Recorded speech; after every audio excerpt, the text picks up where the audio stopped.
Research design is a blueprint of the research, and it is a framework of research methods, techniques that a researcher chooses. This research design allows a researcher to hone in on the research methods, in the sense to improvise or gain more knowledge, expertise that are suitable for the subject matter, and set up his own studies for success. Like when I have a plan made, I'm going to work on that plan, and I'm going to see how, I have a boundary set. So I'm going to work on the boundary, and that will help me succeed easily, right? Research design of a research topic, it tells you what is the type of research. Is it an experiment? Is it going to be a survey research? Is it going to be a correlation research? Is it going to be semi-experimental, partly experimental, partly descriptive, etc.? Or is it going to be a reviewing past studies, and then based on that, you're going to see what new you can achieve or how well you can apply that to the research problem. And there are three main types of research design: data collection, measuring the data, and analyzing these data. Now, one thing that has to be, or three things to be noted about research design are: the type of research problem any organization faces will determine a research design. Whatever is my problem, based on that, I'm going to design a research to identify the problem, to see what methods are suitable to fix the problem. But if there is a research design, that will not help me fix, because whatever analysis I'm going to do, I'm going to frame a layout. But with the layout, I cannot find out what the problem is, right? It's already designed. I cannot see what the problem is. I can only address the problem. Design phase of a research study determines which tools to use and how they can be used. Should I use correlation? Should I use a regression technique? What is the dependent variable? What is the independent variable? These things should be determined only when I use a research design phase. And an impactful research design usually creates a minimum bias in data. Like, see, I have to be open enough. Biased data will not give me a proper finding, and any trust and accuracy in the data that is collected. A design that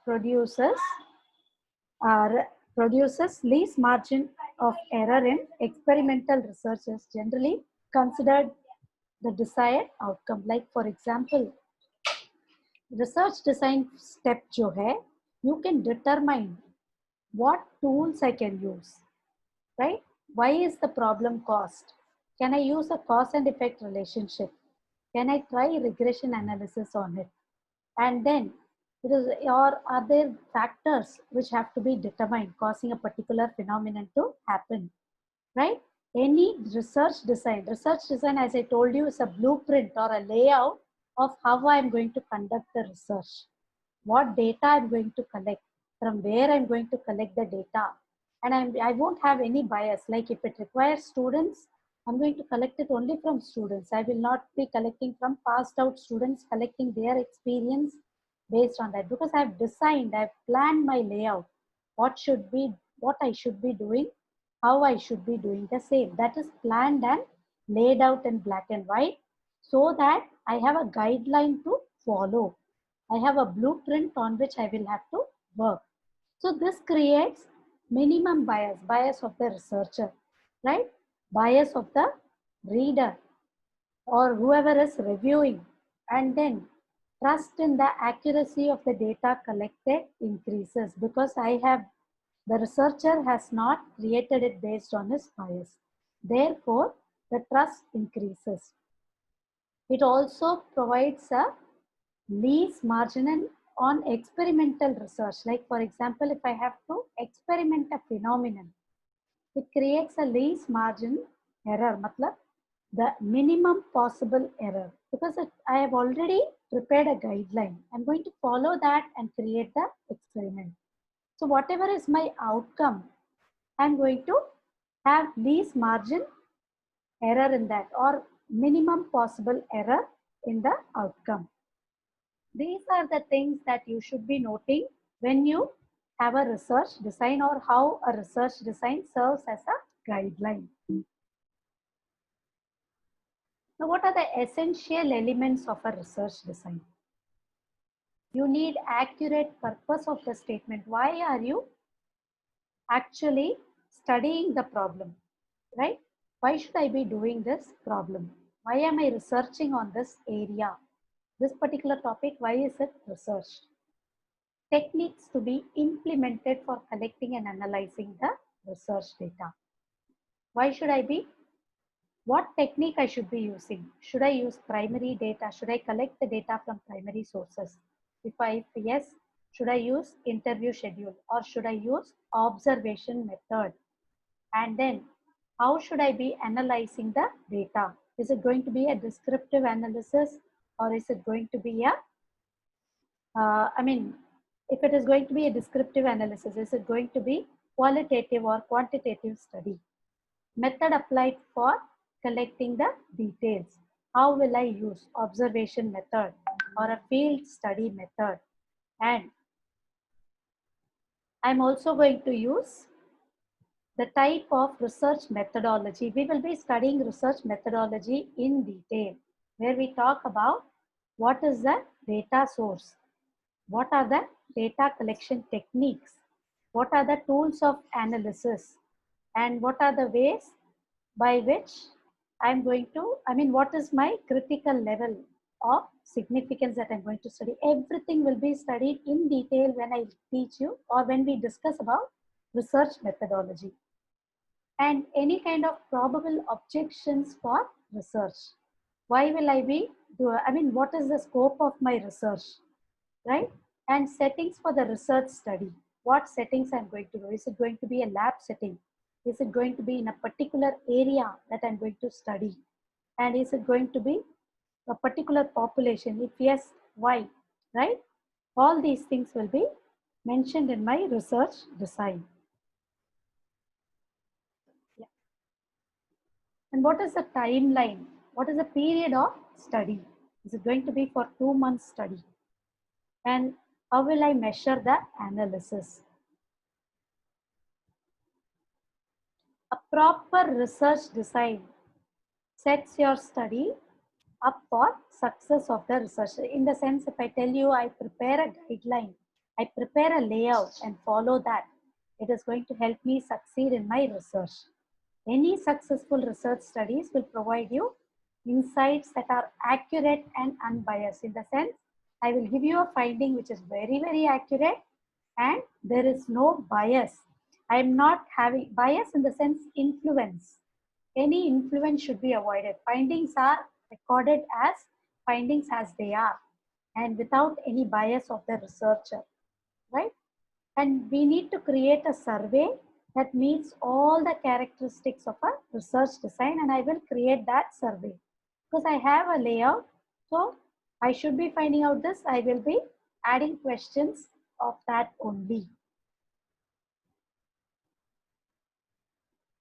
Now, characteristics of a research design: it should be neutral, it should be reliable, it should be valid, and it should be a generalized one. So when we talk about all these characteristics, we will discuss them in detail in the following slides.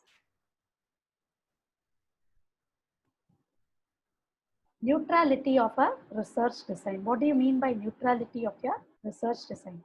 When you set up your study, you may have to make an assumption about the data you expect to collect. The results projected in the research design should be free from bias and neutral. Understand opinions about the final evaluated scores and conclusions from multiple individuals. Consider those with who agree with the derived results of your study.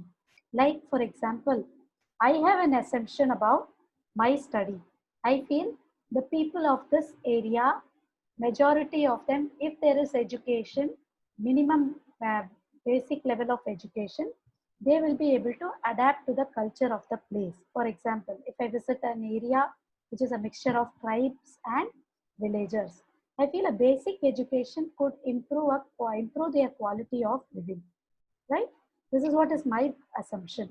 So I am going to collect details about their education. So I have a research design frame of what is going to be my research. What is the problem? Many of them are, I mean, they don't mingle with each other. They don't cooperate with each other. There is always a fight or a quarrel between each other. So to see what is the cause of this, and I'm going to see what is actually affecting them. So I'm going to identify a research problem saying that people are not educated enough to understand each other or understand the mentality of each other, right? So I'm going to see what questions to be added, from what angle I'm going to survey it. I have it clear in my mind, and I have a this thing opinion also framed about this. But then whatever I receive from the people as response, I have to, everybody gives me different opinion. All five fingers are not the same. Therefore, every different individual opines his or her own views. And when he or she expresses his or her own views, I should be able to consider it neutrally. I cannot add my influence to it. And whatever scores I obtain, I'm going to conclude based on them.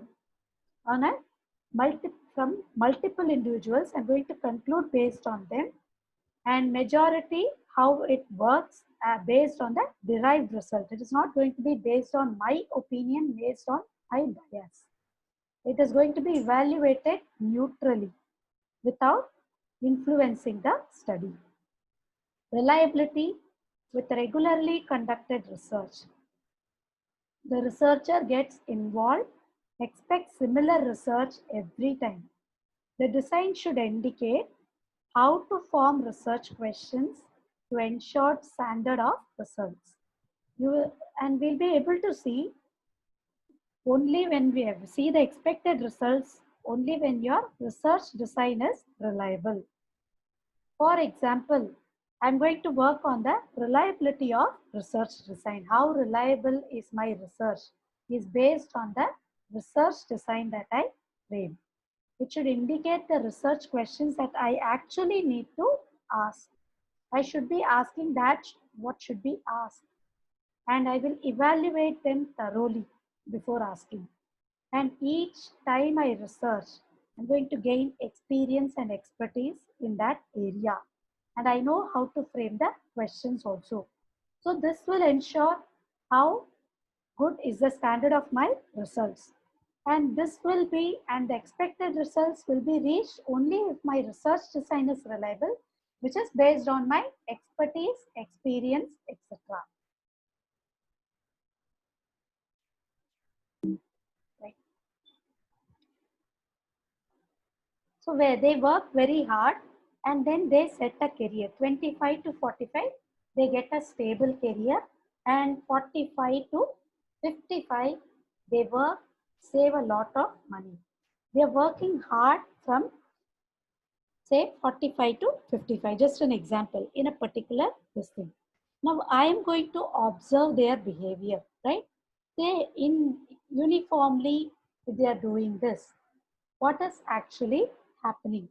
They feel after 55, their capacity to earn comes down, both in terms of physical as well as mental, because they go through a lot of stress, they break down, they want a peaceful life, so they retire and enjoy this money, supposing I say.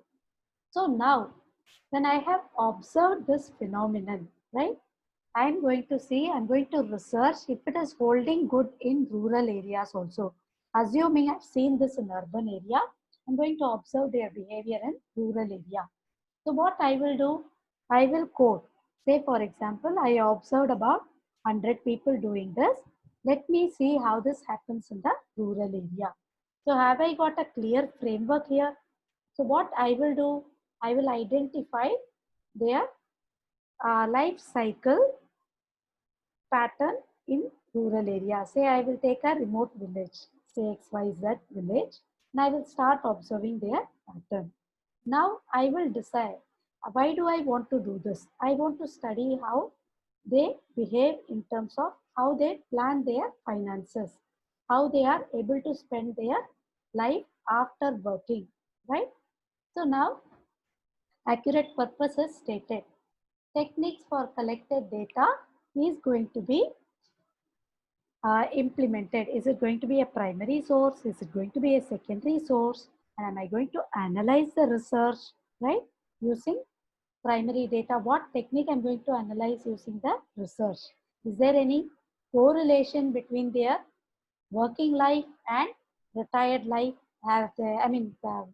For the financial planning part, what method I have applied for collecting the details, questionnaire or interview schedule or observation method, etc.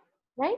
And I'm going to see the type of research methodology, which we will talk in detail when we talk about research methodology, right? Which talks about sample size, sources of data, sample size, type of data collection, period of study, etc.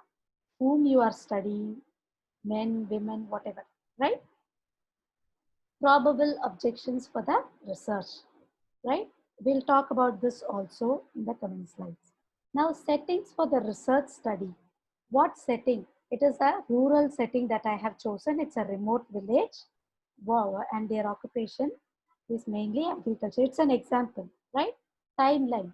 I will study this for a year, 1 year analysis. And how I'm going to measure the analysis. Say, is age dependent on their amount of work they are doing, etc. Right?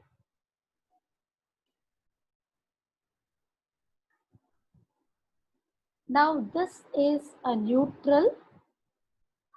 I'm going to frame a research design. What exactly I will do, when I will do what step. For 2 months for data collection, 2 months for studying past studies and developing a hypothesis, etc. Right? I have designed my layout. I'm going to prepare an interview schedule. I'm going to personally interview the samples that I chose. Right? All these are going to be design based on that. So this research design is completely neutral. It is not based on my bias, right? I may even conduct a pilot study during this time. What is a pilot study?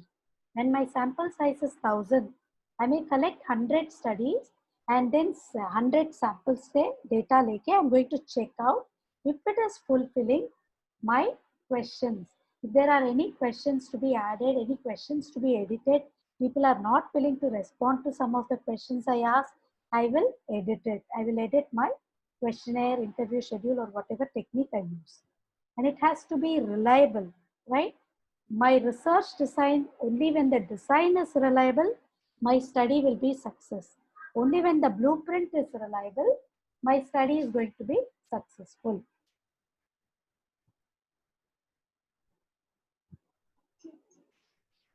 Now, when we talk about validity, there are multiple tools in measuring the validity of a study, right? But correct measuring tools only help the researcher in gauging the objective of the research. Like, for example, I will fit a tool. I will also conduct a reliability test. All these will be studied when we come to analysis part. Questionnaire developed will be validated because I told you I'm doing a pilot study also based on my findings. So are the questions valid pertaining to the exact research that I want to do? What want to identify exact problem? Is it answering my question? So all these will be based on the validity. Any research design will help me get the validity. And then it has to be valid. Generalization, any outcome of the research should not only apply to that sample, but it should be generalized. Like when I said, I'm going to study the 1,000 samples from that village. I am going to apply it generally on the village. If there are about 10,000 people, 1 million people, it has to be applicable to 1 million, all the 1 million people. So these factors also affect the way respondents answer the research question. And all the above characteristics should be there in a balanced research design.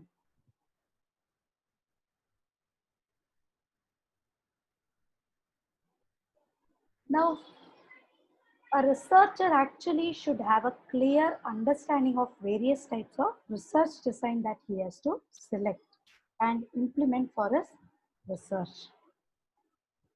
Whatever is a research design, it's just a layout of what I'm going to do, when I'm going to do, how I'm going to do, etc.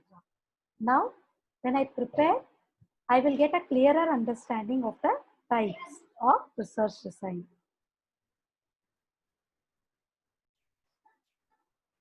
Now, when we talk about qualitative research design determines relationship between collected data and observations based on mathematical calculations. Theories related to natural existing phenomenon can be proved or disproved using statistical methods. Researchers rely on qualitative research designs methods, conclude why a particular theory exists along with what respondents have to say. Quantitative research designs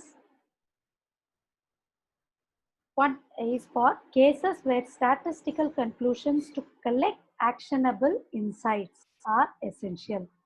Numbers provide a better perspective to make critical business decisions. Quantitative research design methods are necessary for growth of any organization. Insights drawn from hard numerical data prove to be highly effective when making decisions related to future of the business. Now I'll give you an example and explain both qualitative and quantitative and why is a research design and what a research design can actually do for the actual research. I may talk about performance, sales revenue, etc. Advertisement expenditure or any other operational expenditure. Supposing I feel operational expenditure of a company has gone up, that is why profit has dropped. I can make a finding of this. This is quantitative research. Qualitative, where we collect quality data, just in the example I mentioned, like feelings, emotions, etc. These are converted numerically and you're applying statistical tools to find out the cause and effect relationship, finding remedy. Whereas quantitative, you have all the data like revenue, sales, etc. It's just an example. You may have many more, right? And make decisions. Profit has gone up because my sales revenue has come down, or profit has gone up because expenditure has gone up, right? Depending on the data that you collect. And research design can further be classified into 5 categories: descriptive research design, experimental research design, correlational research design, diagnostic research design, explanatory research design. We will discuss them in the coming slide in detail.